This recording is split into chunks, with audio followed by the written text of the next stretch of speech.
A new 2,000-person poll conducted between January 24th and 27th by the Angus Reid Institute for the Institute has found a clear majority of Canadians now support the idea of both Northern Gateway and Energy East.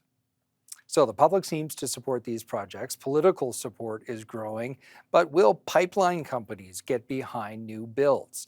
Richard Masson is the former CEO of the Alberta Petroleum Marketing Commission. I spoke with him earlier and started by asking him about Energy East and if he thinks any companies would be interested in that project. I don't think so at all. Why? Energy East was a time and a place.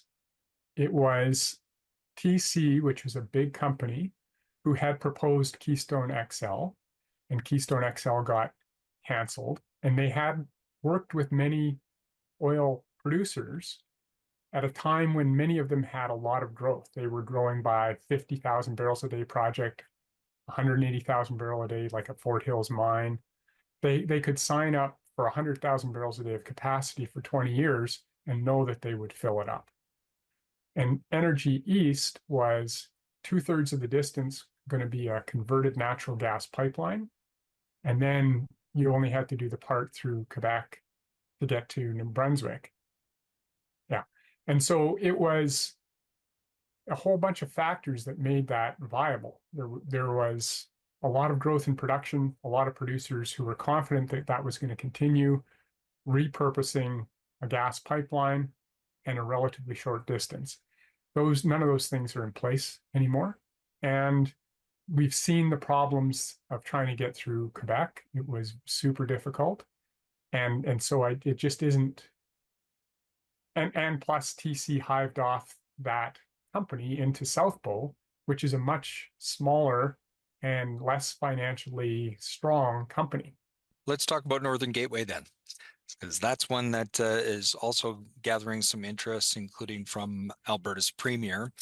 This is a project that was canceled more than a decade ago. Enbridge has shown no interest in wanting to revive it. Plus, we now have Northern Gateway, for those unfamiliar, obviously would go to the northern coast of BC. We now have the twinning of the Trans Mountain pipeline to the south coast. Is there a demand for a northern line? So I would frame that as Gateway in a lot of ways was our first choice, right? If you remember, that was the original proposal by industry working with Enbridge because, the oil's in northern Alberta. If you could go through northern BC to get to a relatively deep, uncongested port, that would be great. You can bring in big tankers. It's far away from other things. And so that was, yes, that is a viable thing if you could overcome all of the Indigenous concerns.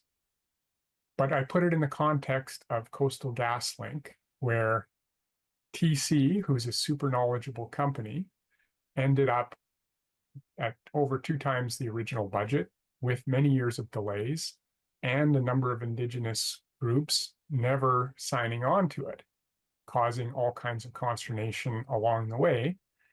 So those issues would remain to be resolved for an oil pipeline, except they would probably be more intense. With all the talk then, do you see any scenario where shovels, diggers are going to be in the ground anytime soon, building new pipelines in this country? I don't. Are there potential things in a creative world that might come to the fore? Yes. But I think pipeline companies like Enbridge are going to be loath to try and advance a pipeline given the experiences that they've had. And so, maybe something like Trans Mountain, which is owned by the federal government, doing this is the only practical way to get more pipeline capacity.